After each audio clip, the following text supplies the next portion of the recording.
Arizona Territory, 1879. The sun was setting behind the red cliffs when she pulled a revolver on him. "Step down from the wagon," she said, voice low, hands steady. "I do not want to shoot you, but I will." The man holding the reins blinked against the sun, then slowly raised both hands. "All right," he said, "but if you are going to rob me, you should at least know my name." She frowned. "I do not care what your name is." "You will," he said, stepping down from the buckboard with calm that made her uneasy. "Name's Elias Thorne." She cocked the hammer. "Back away." He did, slowly, boots crunching dry gravel. The mare hitched to the wagon, pawed the dirt, and snorted. Elias kept his hands up and his voice easy. "You alone, none of your business." He glanced past her, eyes sharp. "You do not look like a thief." She gritted her teeth. "And you talk too much for a man with a gun pointed at him." He looked at her, really looked this time. Not at the revolver, but at her eyes, the mud-stained hem of her skirt, the threadbare shawl, the way her shoulders were squared like she had nothing left to lose. "Whatever you think I have," he said gently, "there is not much of it." She climbed onto the wagon seat, tugging the reins. "I will take my chances." Then she paused, eyes darting toward the crate behind the bench. She shoved it open. Flour, dried apples, a small sack of coins. She grabbed them all. "You forgot one thing," he said, brushing dust from his coat. She turned, gun still trained on him. "What?" Elias smiled, not mocking, not angry, just quiet. "My last name." She stared at him, confused. "What? If you are going to steal my wagon, you might as well take my last name too." She blinked. "What the hell does that mean?" "It means," Elias said, stepping closer, "you do not want to rob me. You want help, and I am offering it." Her jaw clenched. She backed away, but her knees buckled. She dropped the revolver and slid off the bench, landing hard on the ground. Elias was beside her in a second, catching her before she hit face first. "I have not eaten in 2 days," she muttered. "I figured," he said. She tried to push him off, but her arms were too weak. "Leave me alone." "I will not," Elias said, wrapping his coat around her shoulders. "What is your name?" She hesitated. "Julietta James," he nodded. "All right, Julietta James. Let's get you some water." He lifted her gently onto the wagon bench, then took the reins and turned the horses east, back toward his camp. She woke to the smell of beans and bacon. The fire cracked nearby, and Elias sat across it, stirring a tin pot. The wagon stood yards away, untouched, the mare grazing behind it. Julietta sat up slowly, dazed. "You are safe," he said, not looking at her. She glanced down. His coat still covered her. She shrugged it off, standing. "Why did you not take me to the sheriff?" "Because you do not belong in a jail. You belong somewhere safe," she scoffed. "You do not know anything about me." "I know enough. You are hungry, you are desperate, and you are not a killer." Silence stretched between them. "I have 2 children," she whispered. "Back in Prescott." Elias nodded, still stirring. "How old?" 7 and 5, Della and Drew. He looked up then, eyes steady. "Where are they now?" "Left with a woman I thought I could trust," Julietta said, voice breaking. "When I came back, they were gone. She sold them off as labor, said she needed the money." Elias stood, crossed to her, and handed her a tin plate. "You are going to get them back." She took the food with shaking hands. "How? I have horses, a wagon. I know folks from here to Tombstone." "You help me run my goods through the territory. I help you find your children." Julietta stared at him. "Why would you do that for me?" "Because I believe in giving people a second chance, and because you tried to rob me instead of begging." A pause. "That takes grit." She swallowed hard. "You are either the kindest man I have ever met or the dumbest." Elias smiled again. "Maybe both." They rode together the next morning under a pale blue sky. Julietta sat beside Elias on the bench, holding a folded map he had drawn from memory, each town marked in careful script. "You know all these places?" she asked. Lived here most my life. And what do you haul? Mostly dry goods. Sometimes tools. Sometimes whiskey if the law is looking the other way. She glanced at him. You sure you want someone like me riding beside you? I would not have it any other way. Days passed in quiet rhythm. At night they camped near creeks or under cottonwoods. Elias never pushed, never asked questions she was not ready to answer. He gave her space, but also steadiness. One night as she washed dishes in the creek, she caught him watching her. She turned, wiping her hands. What? He shook his head, smiling softly. Nothing, just glad you are here. Julieta looked away, heart pounding. She was not used to kindness, not from men. They had taken, used, left. But Elias was different. He listened. He noticed. He made her feel seen. That night she lay awake in her bedroll, listening to the sound of his breathing across the fire. For the first time in years she did not feel alone. By the 6th day they reached Mescal. A boy at the trading post tipped them off 2 children matching her description had been seen weeks ago, sold to a rancher outside town. Julieta's hands shook as she gripped the wagon's edge. Do you think it is them? Elias looked at her gently. Only one way to find out. They rode hard. The ranch sat in a valley rimmed with mesquite and dust. A tall man stepped out when they pulled up. Elias swung down first, hand near his holster. Julieta climbed down after. We are looking for 2 children, she said. Brown hair, girl named Della, boy named Drew. The rancher frowned. Bought a pair like that, real quiet, good workers. Elias stepped forward. We will pay you double what you gave for them. The man's eyes narrowed. They yours, they are hers, Elias said, and you are going to give them back. The man looked at Julieta, then at Elias. He saw the way Elias stood in front of her, the way she gripped his arm. Take them, he muttered. I did not want them anyway. Julieta ran toward the shed. The door creaked open and there they were, crouched on a pile of hay, eyes wide.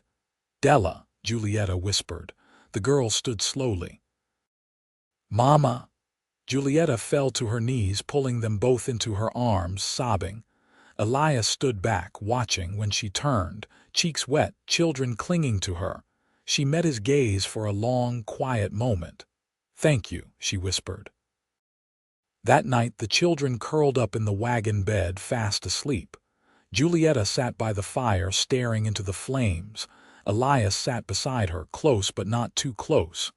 You meant what you said, she murmured. I do not say what I do not mean. She turned to him. You have been kind, Elias. More than I deserve. You deserve more than you have ever been given, he said. And if you let me, I would like to give you more. Her breath caught. You forgot something, he said softly. She blinked. What? When you robbed my wagon, he said, a half smile on his lips. You forgot one thing. She stared at him. He leaned in, just enough for her to feel the warmth of him. My last name. Julieta's lips parted. I want you, Julieta James, he said. And I want those children too. If you will have me. Tears welled in her eyes. I will, she whispered, voice shaking. I will. Elias rose before first light, the chill still clinging to the mesquite shadows. He kept his movements quiet, feeding the coals, setting a pot to boil. The children were still bundled in the wagon bed, and Julieta hadn't stirred. He let her sleep. She hadn't had rest like that in who knew how long. Behind him, the wind tugged gently at the canvas tarp. He reached underneath and pulled out a folded shirt, one of his better ones, faded blue with a few stubborn patches. He laid it beside her shawl on the wagon seat, then returned to the fire. When she finally sat up, she didn't speak right away. She watched him pour coffee, her hair loose from its braid, face bare of whatever defenses she'd carried that first night. She climbed down carefully, glancing once at the children before settling on the log across from him. I didn't expect to sleep like that, she said. You needed it, she nodded once. Della talks in her sleep, always has. Drew grinds his teeth. I noticed, he said, and she smiled faintly. She took the tin cup he offered and sipped. Then, after a long pause, you ever had children? No, he said. Wanted them once. Life turned sideways before it could happen. Her gaze lingered on his face. You lose someone, he nodded. Anna, years back, fever took her before winter. Julieta looked down. She was strong, he said. Would have liked you. The fire gave a soft pop. Della stirred in the wagon, then settled again. Julieta pulled the shawl tighter and looked toward the foothills. I don't know where to go now. Prescott burned me. Can't head north without passing through Yavapai land, and I won't risk that with the children. Elias nodded. There's a place near Sonwita. Old homestead my cousin left behind. Roof needs fixing, but the well's clean. It's yours if you want it. She didn't answer right away. You trust me that much? She finally asked. I do. Why? He looked at her then, steady and sure. Because you've done everything hard without help, and because I want to build something that lasts, with you if you'll let me. Julieta set the cup down gently. You're not what I expected. I know, he said. Neither are you. They broke camp slowly, letting the sun warm the earth before hitching the mare. Della helped fold blankets, and Drew carried the skillet with both hands, his tongue poking out in concentration. Julieta watched them with quiet pride. As Elias cinched the harness, she came up beside him. You meant what you said about the homestead. I wouldn't have offered if I didn't. I want it, she said, but not just the land, he straightened. What else? Your name, she said. I want that too. His breath caught, but he didn't speak.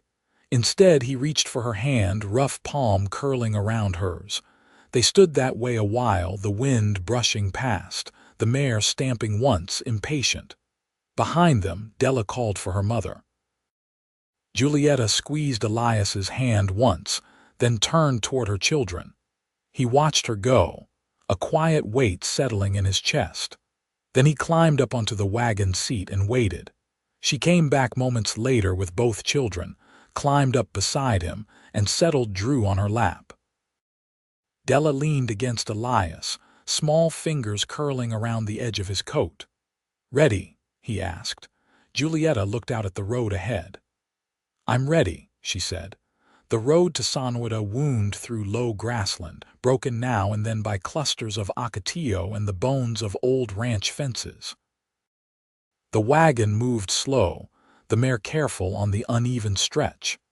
Elias guided her with one hand. Julieta kept the children shaded under a canvas flap she'd pinned up with bits of twine and a bent spoon. Drew had found a pine cone and was quietly dismantling it.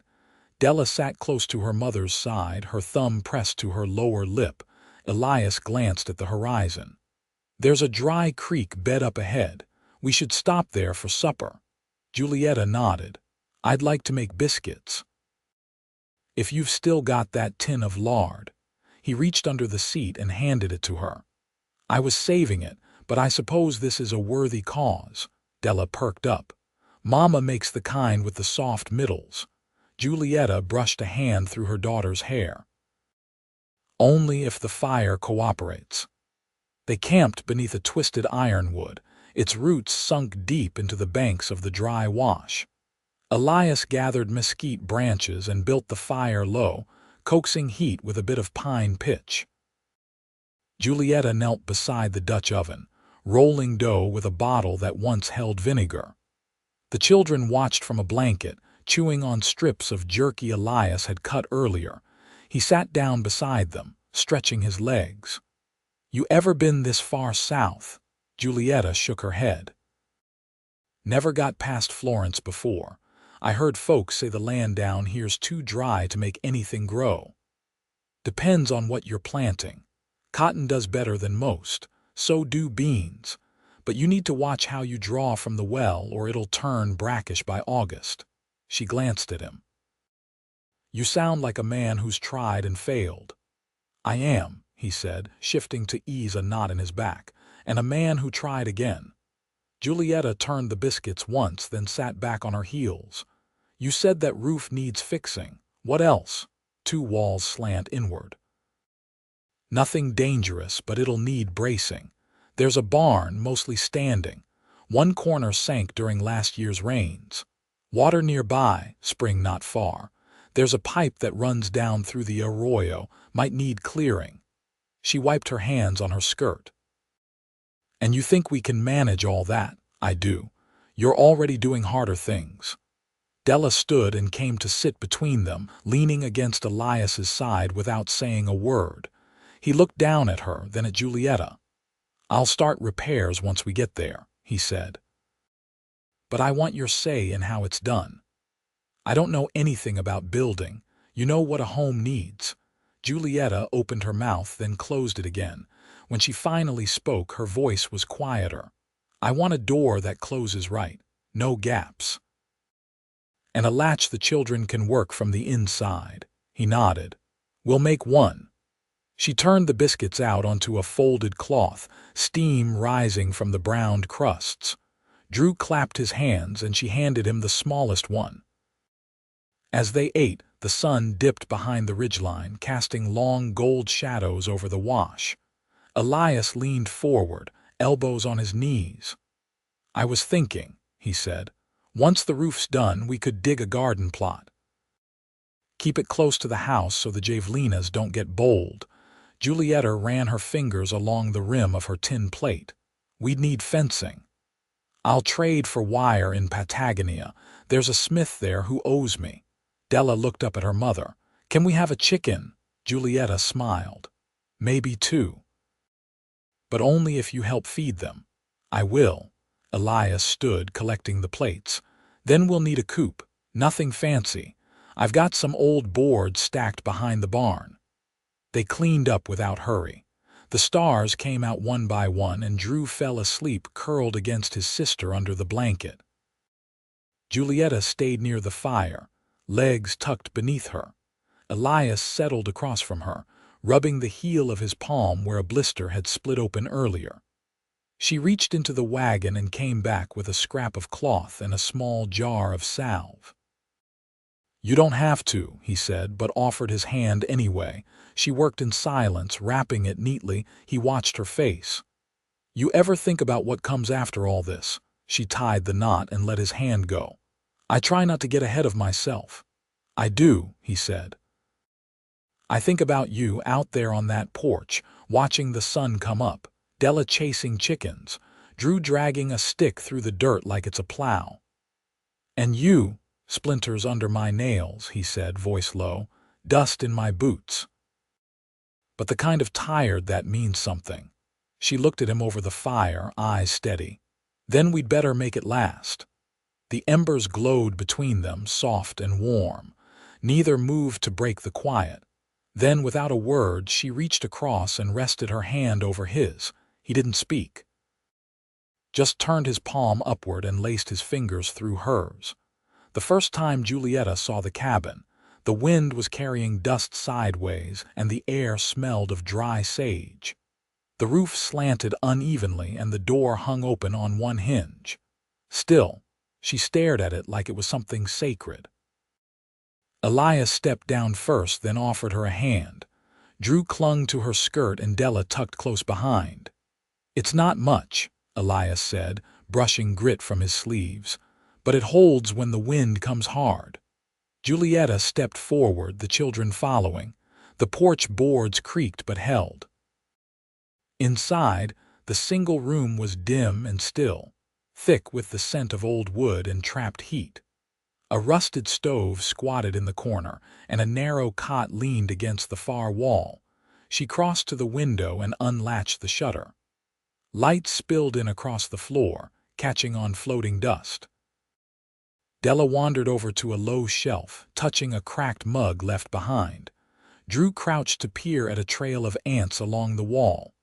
I'll sleep on the wagon until we clear space, Elias said from the doorway. Julieta turned. We'll need a second cot. The children can share. I'll build one. Got some pine stacked behind the barn. She nodded, then stepped outside again. The land unrolled quiet before her gold grass, scattered mesquite, the hint of distant hills. A hawk circled far overhead, riding the silence. "How deep's the well?" Elias walked to the pump handle, gave it a hard pull. It groaned, then spat a weak stream. 50 feet. Lining stone, not timber. She'll hold. Julietta knelt and ran her hand under the trickle. "Cool." He watched her a moment. "You've got a way of looking at things like they're speaking to you." "They usually are," she said. "You just have to listen close." That night they made a place for the children on thick quilts near the hearth. Elias hung a blanket across the corner for privacy and spread his bedroll outside under the lean-to. Julietta laid her own down near the children, but sleep didn't come. The sounds were different here, no wagon wheels or campfire crackle. Just the wind through the eaves and the occasional rustle of brush. She rose before dawn. The ground was cool beneath her bare feet, and the sky had just begun to pale.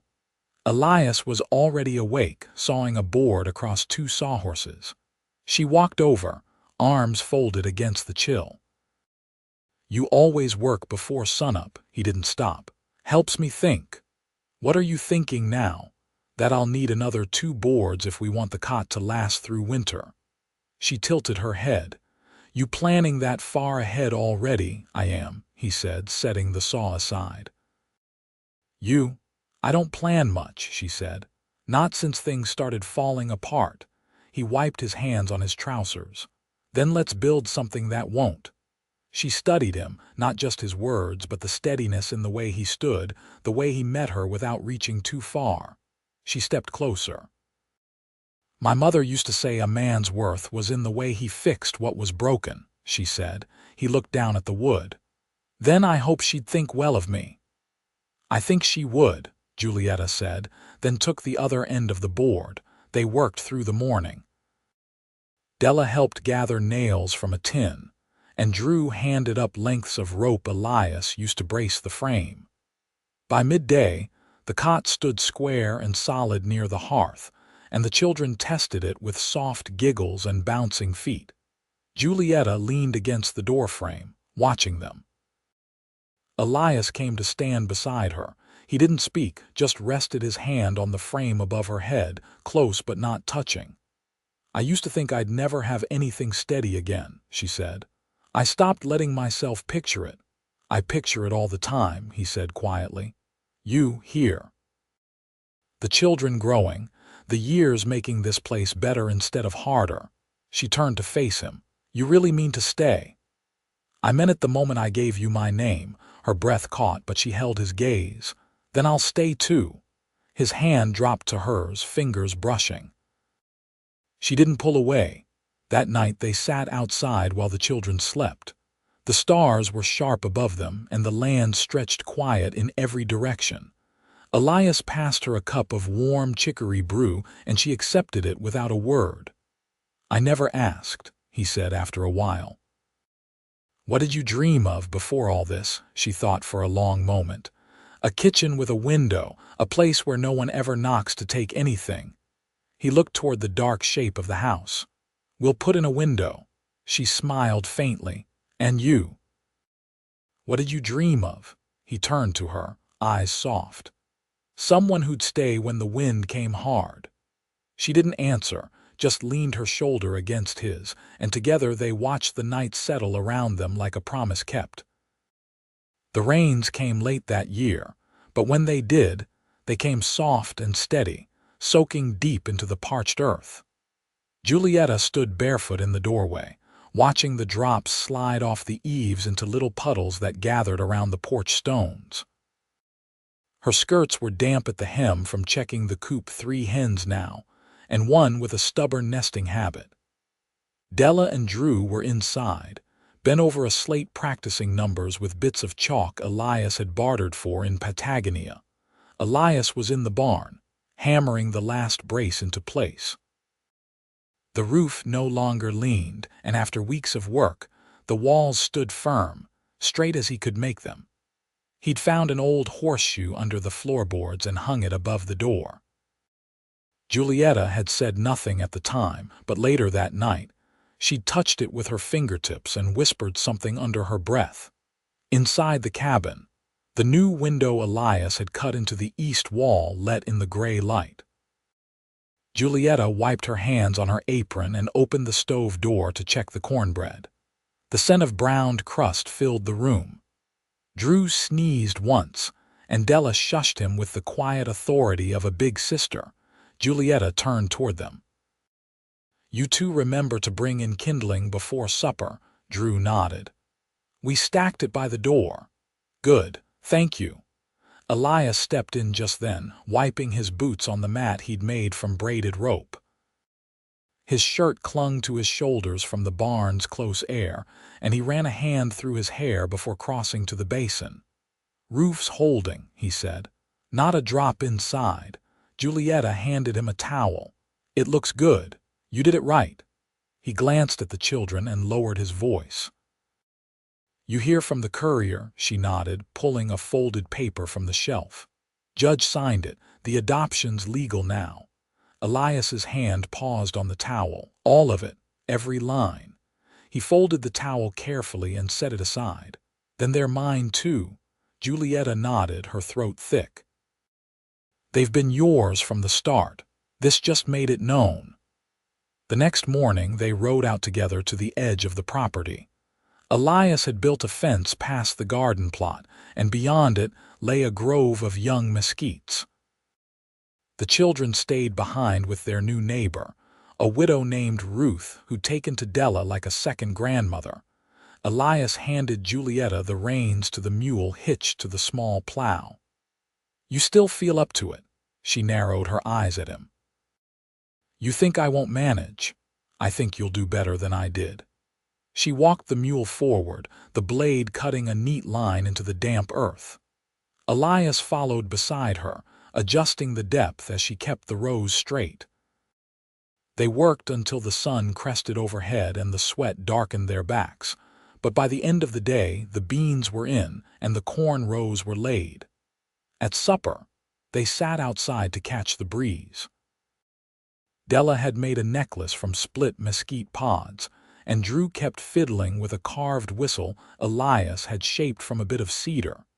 Julietta rested her head against Elias's shoulder as the crickets started up in the grass. "I never thought I'd want to stay in one place," she said. "You don't have to go anywhere now. It's not just the land," she said. "It's what we made of it." He turned and kissed her temple, slow and certain. "What we're still making." That night, when the children were asleep and the lantern burned low, Julietta stood by the window and looked out at the dark. Elias came up behind her, wrapping his arms around her waist. "We'll plant tomatoes next," he said, voice low. She leaned back into him. "And cucumbers. We'll need to build a smokehouse too for the fall." "We will." He turned her gently, his hands resting at her hips. "This life," he said, "it feels like something we earned." "We did," she said. "Every splinter, every mile, every long night." Elias kissed her then, not hurried, not tentative. The kind of kiss that held a vow inside it, quiet and deep. When they pulled apart, she didn't look away. "You're sure?" he asked, though he already knew. She nodded. "I'm sure." They were married under the cottonwood that grew near the spring. Ruth stood witness, with both children holding baskets of wildflowers. The preacher came from Patagonia, his boots dusty and his collar askew, but his words were steady. Elias wore a clean shirt Julietta had stitched new buttons onto. She wore a faded blue dress with the hem let down. When the preacher asked if they'd take each other, Julietta answered before the man had finished the question. Elias didn't hesitate either. Della grinned, and Drew clutched a handful of petals he forgot to throw. Later, they danced to a fiddle played by Ruth's nephew, the children chasing fireflies in the grass. The sun dipped low and the stars came out one by one. They built a swing from a length of rope and hung it from the cottonwood. Della pushed Drew while Elias and Julietta sat on the porch steps, fingers laced. The house behind them stood solid, its windows glowing warm in the dusk, As spring turned to summer, the crops held. The hens laid regular and the children grew taller. Elias repaired the barn's loft, and Julietta started a small trade in preserves. The neighbors came and went, but the home remained steady. Each night after the lanterns dimmed, they lay beside each other, her breath slow against his collarbone, his hand resting at her waist. No more running, no more fear, just the soft rhythm of belonging and the quiet strength of a life built one day at a time together.